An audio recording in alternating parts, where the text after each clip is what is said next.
What if the most dangerous move in hip-hop isn't a diss track, isn't a lawsuit? It's simply not forgetting.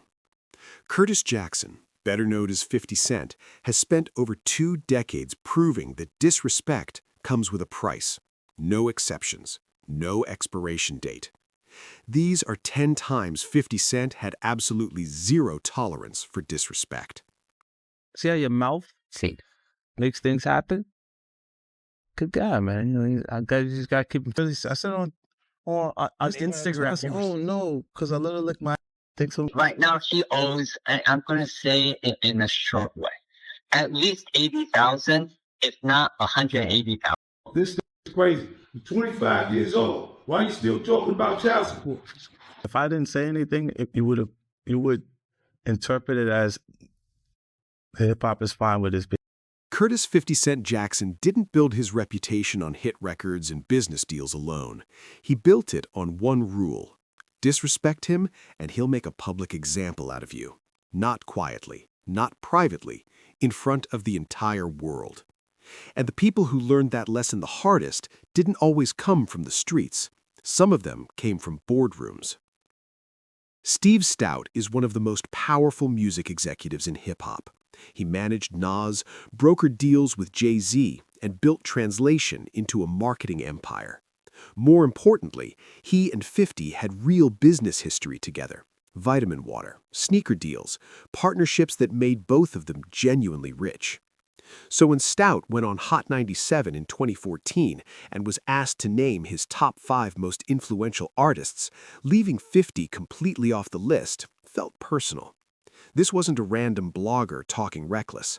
This was somebody 50 had broken bread with. And here's the part people miss. In hip-hop, what you don't say is often louder than what you do. You didn't put him in your top 5 of people. No, he's not. Really? Wasn't he at one point? Yeah, I mean, he hasn't had a hit in a really long time. I mean, he has not.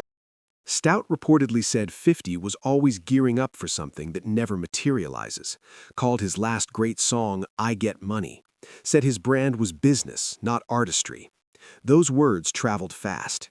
And a few weeks later, when they both ended up at a Knicks game at Madison Square Garden, 50 handled it the old-fashioned way, walked straight up to Stoute courtside, got inches from his face, and reportedly let him know the Hot 97 conversation wasn't over.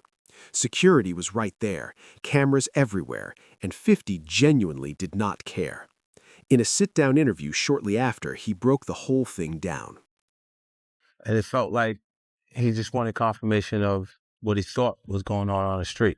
And he ain't that. You know what I'm saying? He's never been that. So, like, if he's pretending to be that, it's the wrong thing to do. 50's argument was that Stoute was performing street credibility he never actually had, and that's a dangerous game to play around Curtis Jackson.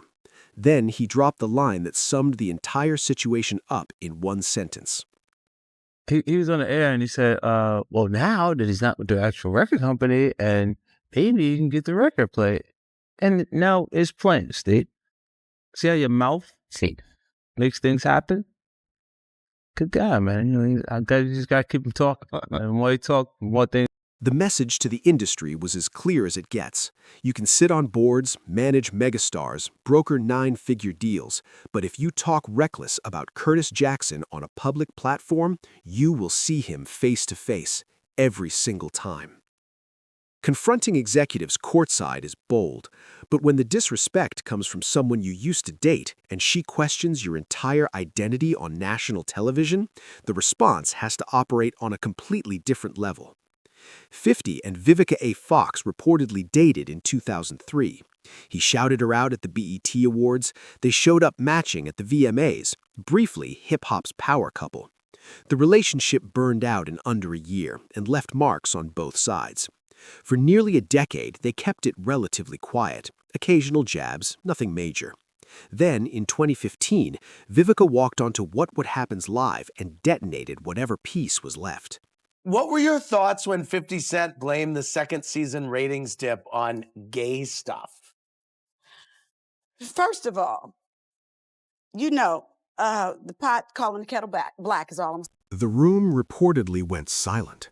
Andy Cohen tried to get her to walk it back, but she doubled down. But he's just seems like he's got something that's not quite clear. So She allegedly referenced a magazine cover and said when people protest too much, the fire is right in front of them. If you know 50, you already know that comment was not going to sit.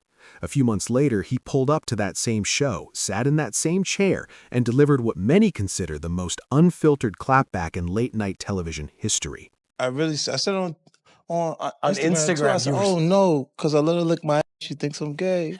The studio reportedly erupted. Andy couldn't keep a straight face. The audience was screaming. 50 just sat there with that signature grin, completely unbothered, like he'd been holding that line in the chamber for months, waiting for exactly the right moment to fire. That's the problem. You let someone lick your ass, and look what happens. I'm sorry, I'll never do it. Andy reportedly couldn't keep it together. The co-host was in visible disbelief. 50 made his point and made it publicly. But exposing your ex on live TV is one thing. When a business partner allegedly owes you over $1 million and thinks he can simply dodge the bill, 50 turned Instagram into a collections agency that operates faster and more brutally than any attorney ever could. Randall Emmett is a Hollywood producer with dozens of film credits. He and 50 reportedly partnered on a company called Cheetah, made real profits together, and were allegedly building toward bigger projects, including BMF. But when the money allegedly stopped flowing 50's direction and the debt reportedly climbed past $1 million, most people would have handled it through private conversations at attorneys. Not 50. He started posting everything. Text screenshots, memes mocking Emmett publicly, daily countdowns to a self-imposed payment deadline. And that's where it gets messy. The man was reportedly begging him to stop posting. Emmett, actually. Hollywood producer. He did meet 50's self-imposed deadline. And the last message Emmett allegedly sent read, "If I agree to all the terms, can you please stop posting? Money will be there in the morning." Just like that, 50 deleted every post, every meme, every screenshot, called it a blessed day, and went right back to regular programming. No apologies, no regrets. When asked in a follow-up interview if he had any remorse at all about going public with it, We were actually was partnering on a Cheetah Vision films. Okay. We made profits on the film, but it was positioning himself publicly as my partner. Yes. But he was receiving a salary. he said it with a smile on his face, like he'd do it all over again tomorrow before breakfast. That is the 50-cent playbook. Owe him money and he will embarrass you publicly until the wire clears.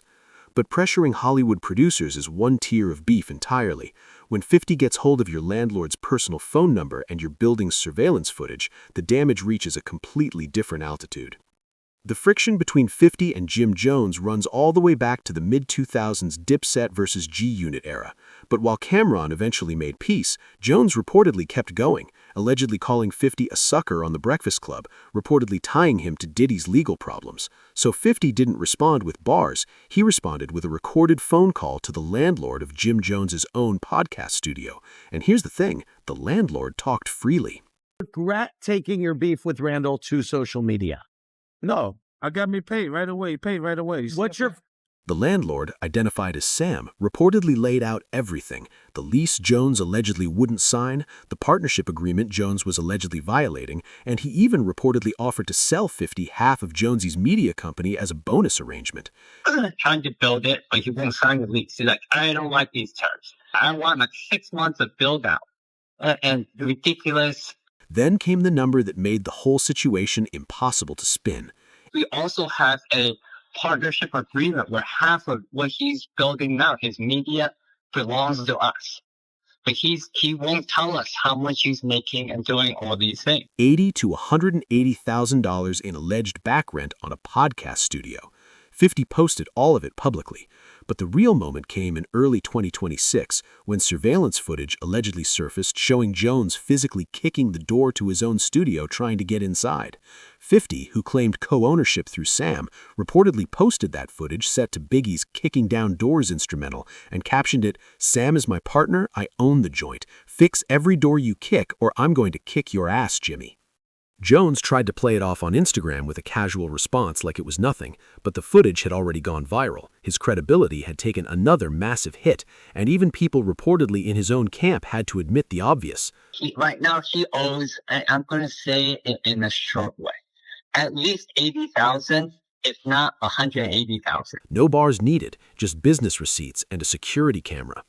But exposing a rapper's landlord problems is still one category of public embarrassment. When the alleged disrespect comes from your own son going on podcasts calling your child support a public joke, that hits on a completely different emotional frequency. The situation between 50 and his eldest son Marquise is easily one of the most personal and painful feuds in all of hip-hop. It reportedly goes back to 2008 when 50 had a bitter falling out with Marquise's mother, Shaniqua Tompkins, who allegedly sued him for $50 million. The custody battle reportedly got ugly, and Marquise was caught directly in the crossfire. A court eventually reportedly set child support at approximately $6,700 a month. To most people, that is a life-changing number. Marquise allegedly felt it was pocket change next to his father's publicly reported fortune, and he said it out loud on a podcast in front of everyone. Said it publicly. Right. $6,700 a month, right? $6,700 a month in the state of New York City. You do the math. Oh, I done. Marquise reportedly went on doing the math publicly, explaining how roughly $81,000 a year allegedly doesn't go far in New York City when you reportedly can't even choose your own neighborhood freely because of your father's history. He said he couldn't invest properly, couldn't build a real life, but the host wasn't buying any of it. 50 saw all of it unfold in real time, his own son on a podcast telling the world his child support was a running joke, and 50 responded the only way he knows, publicly, without any softness whatsoever. Trolling your own son on the internet is a genuinely different tier of cold, but when rival rappers drop diss tracks and you don't even acknowledge they exist, that might honestly be the most disrespectful move of all. The tension between 50 and T.I. reportedly peaked in early 2026.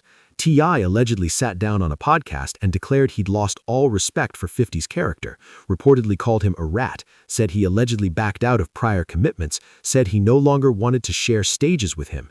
50 reportedly posted unflattering photos of Tiny's wife, which allegedly pulled T.I.'s sons into the equation. T.I. then hit the studio and reportedly dropped 2 diss tracks in under 24 hours. Even commentators who respected both sides were visibly uncomfortable covering this one. So what did 50 actually do after 2 diss tracks dropped and his family got dragged into it? He didn't go to the studio. He posted a photo of a trophy labeled the Stupid Award with a caption that explained his entire philosophy in one paragraph. That is the whole game summarized. 50 hasn't dropped a studio album since Animal Ambition in 2014. He reportedly grossed over $100 million on the Final Lap tour across more than 100 cities worldwide. He's running a television empire, Power, Raising Kanan, BMF, and a growing list of projects actively in development. The people challenging him to rap battles need him to respond just to stay in the news cycle. He reportedly doesn't need any of them to stay relevant. Sitting out 2 diss tracks entirely is a power move most rappers in the game physically can't pull off. But when 50 allegedly calls a car dealership to fact-check a rival's biggest public flex, the embarrassment reaches a genuinely different altitude altogether. The French Montana situation started petty and stayed petty for years. It traces back to when French was still grinding as a DVD cameraman in the Bronx, allegedly even supplying 50 with surveillance footage during the Rick Ross beef era. But once French got his own buzz and allegedly called 50 a donkey in interviews and claimed he was the biggest artist on the label, 50 decided to fact-check his entire career publicly, starting with that Bugatti that French had been flexing all over Instagram.